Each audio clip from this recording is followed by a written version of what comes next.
The Land of Stories, The Wishing Spell. Chapter 3, A Birthday Surprise. Pencils down, Miss Peters ordered from the front of the classroom. Her students were taking a math test, and she had been watching them like a prison guard the entire time. Pass your test to the front. Connor looked down at the test as if it were written in ancient hieroglyphics.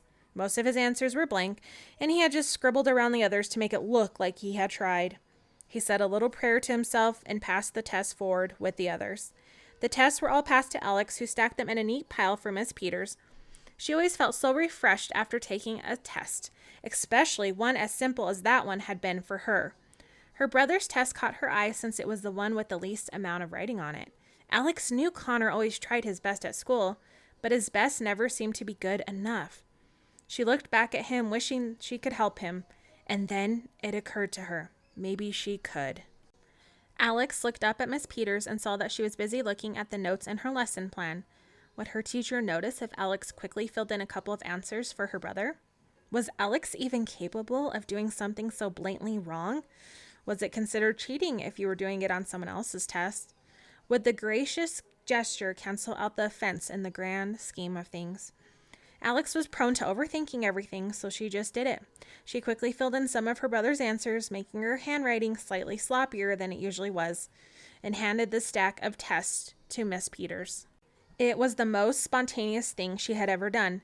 "Thank you, Miss Bailey," Miss Peters said, making eye contact with her. Alex felt like the pit of her stomach had fallen out of her body.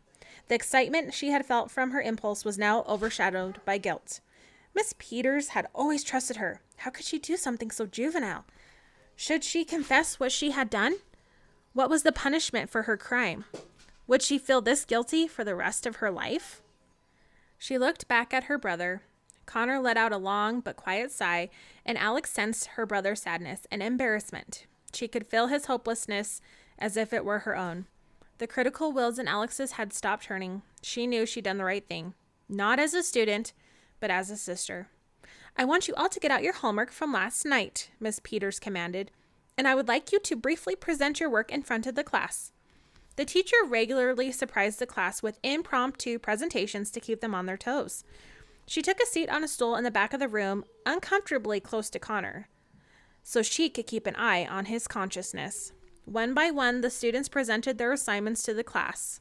Besides a boy who thought Jack and the Beanstalk was about an alien abduction and a girl who claimed Puss in Boots was an early example of animal cruelty, all the students seemed to have interpreted the tales correctly.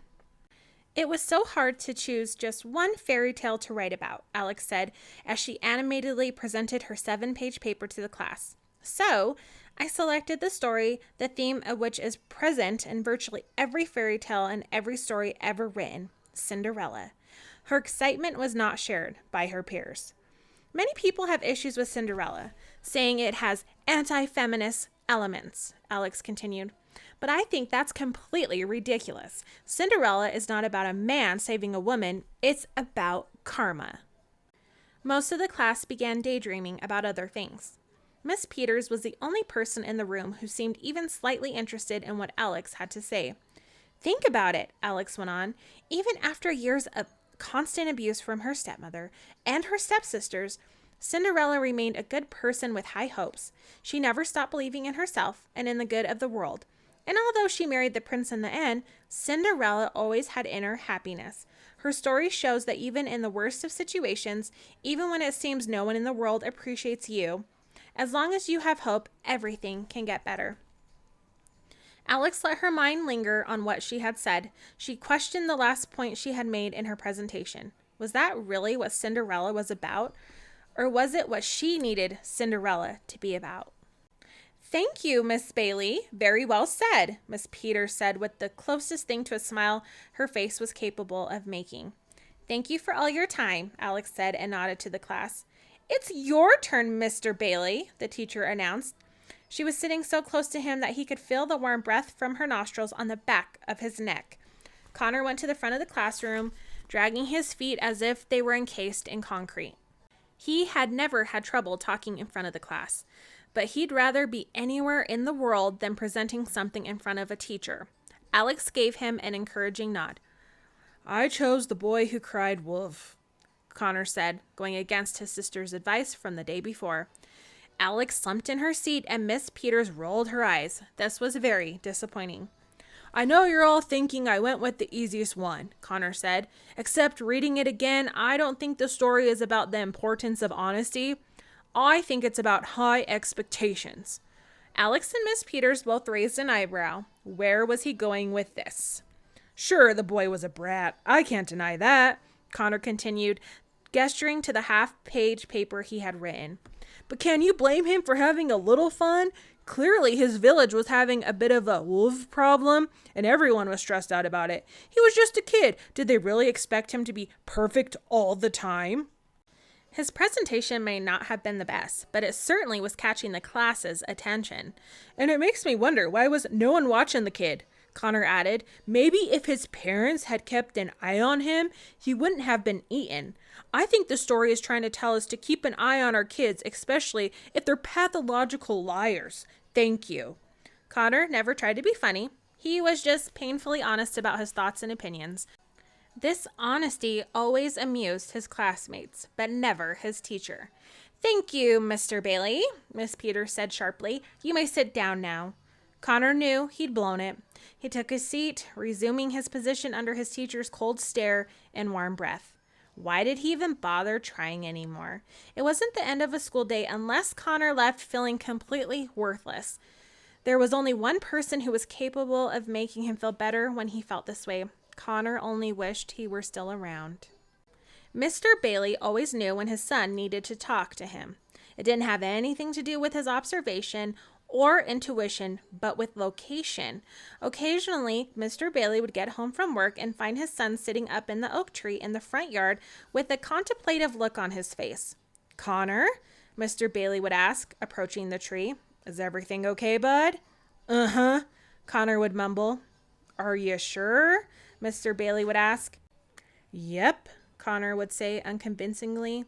He wasn't as vocal about his troubles as his sister was, but you could see it in his face. Mr. Bailey would climb up the tree and have a seat on the branch next to his son and coax out what was troubling him.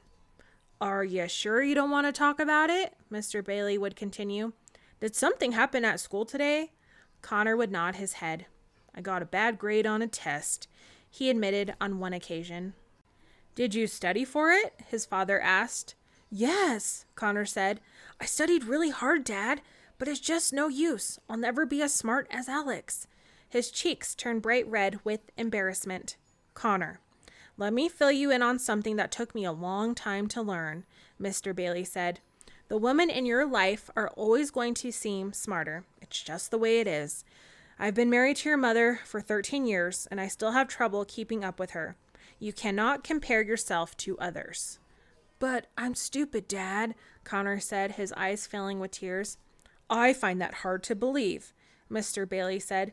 It takes intelligence to be funny and tell a good joke, and you're the funniest kid I know. Humor doesn't help with history or math, Connor said. It doesn't matter how hard I try in school, I'm always going to be the dumb kid in class. Connor's face went white and expressionless. He stared off into nothing, so ashamed of himself that it hurt. Luckily for him, Mr. Bailey had an encouraging story for every situation. Connor, have I ever told you about the legend about the walking fish? Mr. Bailey asked him. He looked up at his father. The walking fish? Connor asked. Dad, no offense, but I don't think one of your stories is going to make me feel better this time. All right, suit yourself, Mr. Bailey said. A few moments passed and Connor's curiosity got the best of him. Okay, you can tell me about the walking fish, Connor said. Mr. Bailey's eyes lit up as they always did just before he was about to tell a story. Connor could tell this was going to be a good one. Once upon a time, there was a large fish who lived in a lake by himself, Mr. Bailey told him. Every day, the fish would watch longingly as a boy from the village nearby would play with all the horses and dogs and squirrels on land. Is a dog going to die in the story, Dad? Connor interrupted. You know I hate stories when dogs die. Let me finish, Mr. Bailey went on. One day, a fairy came to the lake and granted the fish a wish. That's random, Connor said. Why do fairies always just show up and do nice things for people they don't know? Employment obligation? Mr. Bailey shrugged. But for argument's sake, let's say she dropped her wand in the lake and the fish retrieved it. So she offered him a wish as a thank you. Happy? That's better, Connor said. Go on. The fish predictably wished for legs so he could play with the boy from the village, Mr. Bailey said. So the fairy turned his fins into legs and became the walking fish. That's weird, Connor said. Let me guess. The fish was so freaky looking the boy never wanted to play with him. Nope. They became great friends and played together with the other land animals, Mr. Bailey told him. But one day the boy fell into the lake and couldn't swim. The walking fish tried to save him, but it was no use. He didn't have fins anymore. Sadly, the boy drowned. Connor's mouth hung open like a broken glove compartment.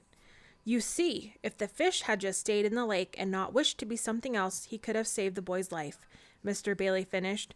Dad, that's a horrible story, he said. How does a boy live by a lake and not know how to swim?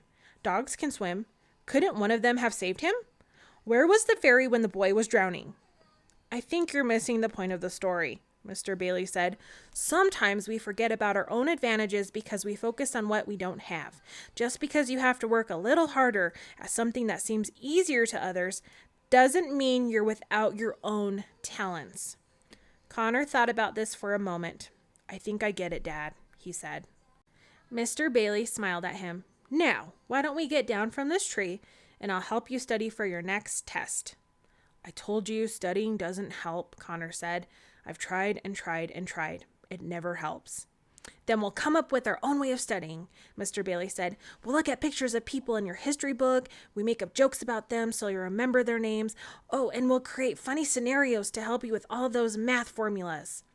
Connor slowly but surely nodded and agreed to it. Fine, he said with a half smile. But for future reference, I liked your story about the curvy tree much better. The walk home that day was very quiet. Alex could sense that her brother's presentation had left him a little tense.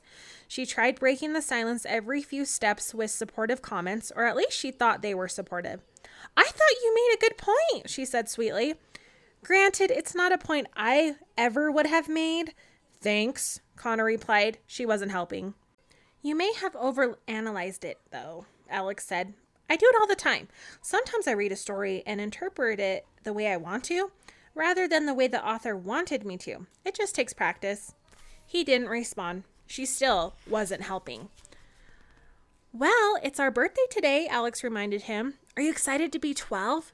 Not really, Connor admitted. It just feels like 11. But aren't we supposed to be getting a new set of molars soon? Come on, let's be positive, Alex insisted. Even though we aren't doing anything exciting for our birthday, we should stay optimistic. There are plenty of things to look forward to. One more year until we'll be teenagers. I suppose, Connor said. Only 4 more years left until we can drive. And 6 years left until we can vote and go to college, Alex added. That was all they could come up with. Their cheerfulness was hollow, and they both knew it, so they just stayed silent for the remainder of the walk. Even if they had the most extravagant party in the world waiting for them at home, birthdays were always going to be hard for them. School had been predictable. The walk home had been typical. The whole day had seemed normal. There wasn't anything out of the ordinary to make their birthday feel special at all, until they got home and saw a bright blue car pulled into the driveway. Grandma! The twins said in perfect unison. Surprise! Yelled their grandmother, getting out of her car. She was so loud the entire neighborhood could hear her. The twins ran up to her with huge smiles on their faces. They only saw their grandmother a couple times a year and were stunned to see her in their driveway with no prior warning. Their grandmother hugged them both so tight they thought they'd pop. Look at you two, she said. You both look like you've grown a foot since the last time I saw you. Their grandmother was a petite woman with long, graying brown hair that was pulled back into a tight braid. She had the warmest smile and the kindest eyes in the world, which wrinkled pleasantly when she smiled, just like the twins' dad's eyes had. She was cheerful and energetic and exactly what the twins needed.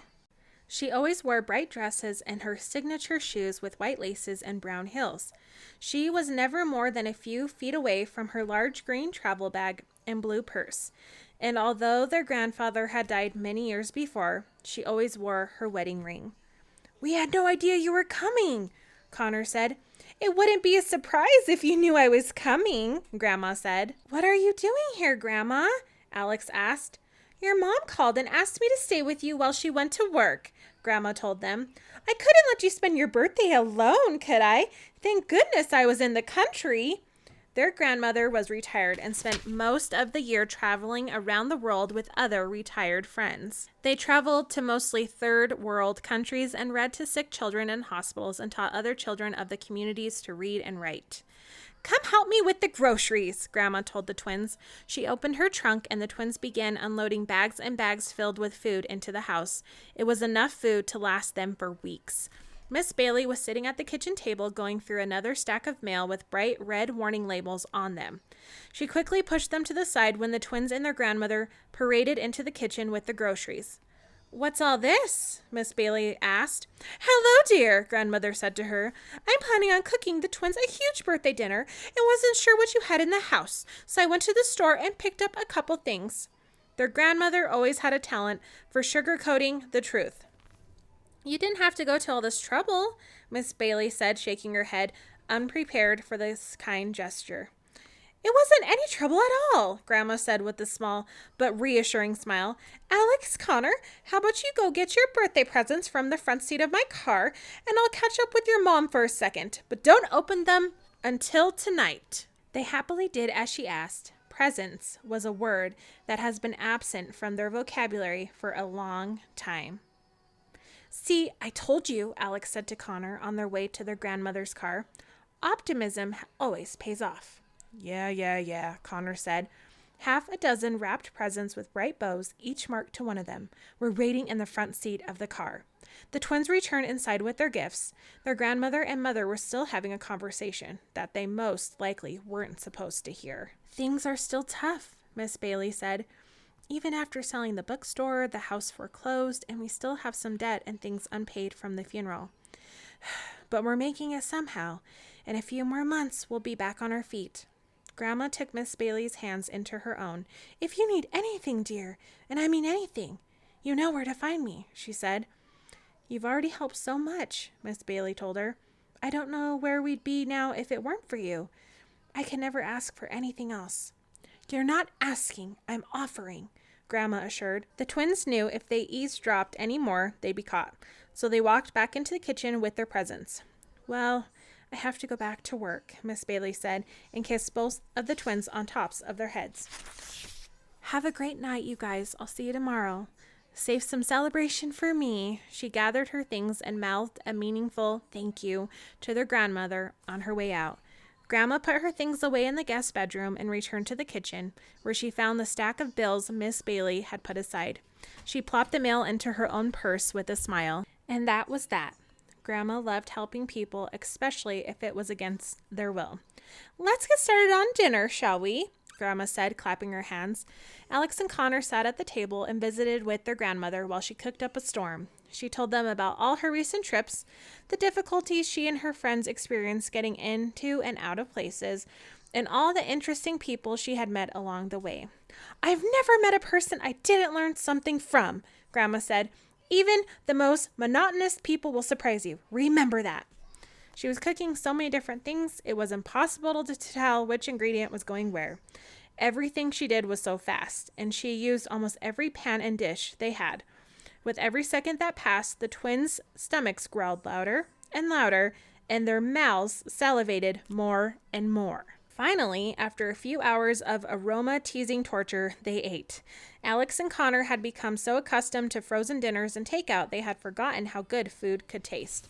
There were plates of mashed potatoes and macaroni and cheese, oven-roasted chicken with carrots and peas, and freshly baked rolls. Their kitchen table looked like the cover of a cookbook.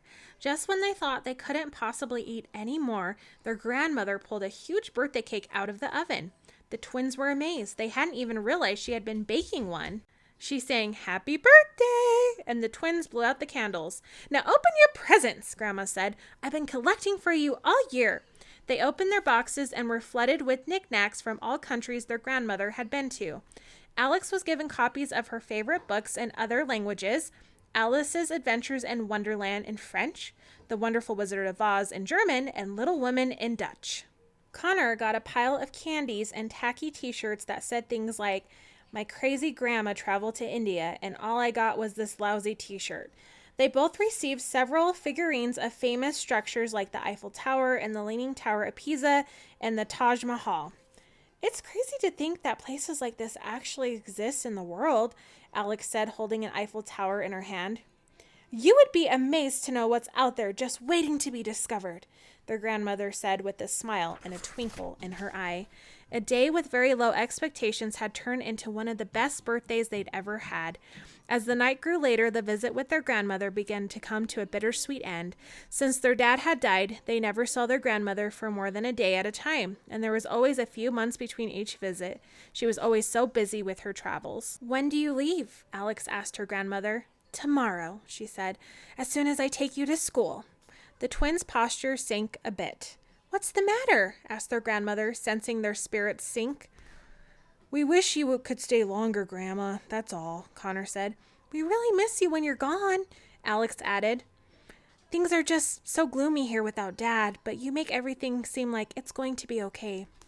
Their grandmother's constant smile faded slightly, and her gaze drifted off towards the window. She stared blankly into the night sky and took a deep breath.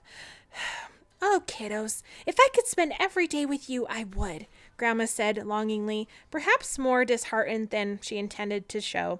"But sometimes life hands us certain responsibilities, and not because we want them, but because we were meant to have them, and it's our duty to see them. All I can ever think about is how much I miss you two and your dad when I'm away." It was hard for Alex and Connor to understand. Did she not want to travel as much as she did? Their grandmother looked back at them. Her eyes were bright with a new idea. "I almost forgot. I have one more gift for you," Grandma said, and jumped up and skipped into the next room. She returned carrying a large old book with a dark emerald cover titled The Land of Stories in gold writing. Alex and Connor knew what the book was as soon as they saw it. If their childhood could be symbolized by an object, it was this book. "It's your old storybook," Alex proclaimed. "I haven't seen that in years." Their grandmother nodded. "It's very old and has been with our family for a long time," Grandma told them. "I take it with me everywhere I go and read it to the children in other countries. But now I want you two to have it." The twins were shocked by the gesture. "What?" Connor asked. "What? We can't take your book, Grandma. That's the Land of Stories. It's your book. It's always been so important to you." Their grandmother opened the book and flipped through the pages, the entire room filled with its musty paper aroma. "That's very true," said Grandma. "The book and I have spent a lot of time together over the years, but the best times were when I read it to you. So I'd like to pass it down to you now. I don't need it anymore. I have all the stories memorized anyways." She handed it to them. Alex hesitated, but finally accepted the book from her grandmother. It didn't feel right to take it. It was like receiving an heirloom from a relative who was still alive. "Whenever you're feeling down, on days you miss your dad the most, or when you just wish I was here, all you have to do is open it up and we'll all be together in spirit, reading along," Grandma told them. "Now, it's getting late and you have school tomorrow. Let's get ready for bed." They did as she asked. Even though they were too old for it, their grandmother insisted on tucking them into their beds like old times. Alex took the Land of Stories with her to bed that night. She gently flipped through the old pages, being careful not to tear them. Seeing all the colorful illustrations of the places and characters again made her feel like she was reading an old scrapbook of sorts. She loved spending time reading about fairy tale characters more than anything. They had always felt so real and accessible to her. They were the best friends she had ever had. "I wish we got to choose which world we lived in," Alex said, running her fingers over the illustrations. They were so inviting. In her hands was a world unlike the one she lived in. It was a world unaltered by political corruption or technology, a world where good things came to good people, and a world she wanted to be a part of with all of her being. Alex imagined what it would be like to be a character in her own fairy tale, the forest she'd run through, the castle she'd live in, and the creatures she'd befriend. Eventually, Alex's eyelids began to feel heavy. She closed the Land of Stories, placed it on her nightstand, clicked off her lamp, and began to drift off to sleep. She was just about to fade into unconsciousness when she heard a funny noise. A low humming sound filled her room. "What in the world?" Alex said to herself and opened her eyes to see what it was. She saw nothing. That's strange, she said. She closed her eyes once more and began to drift back to sleep. The humming noise began to buzz through the room again. Alex sat up and looked around her room and finally found what was making the noise. It was coming from inside the land of stories on her nightstand, and to her amazement, the pages were unmistakably glowing.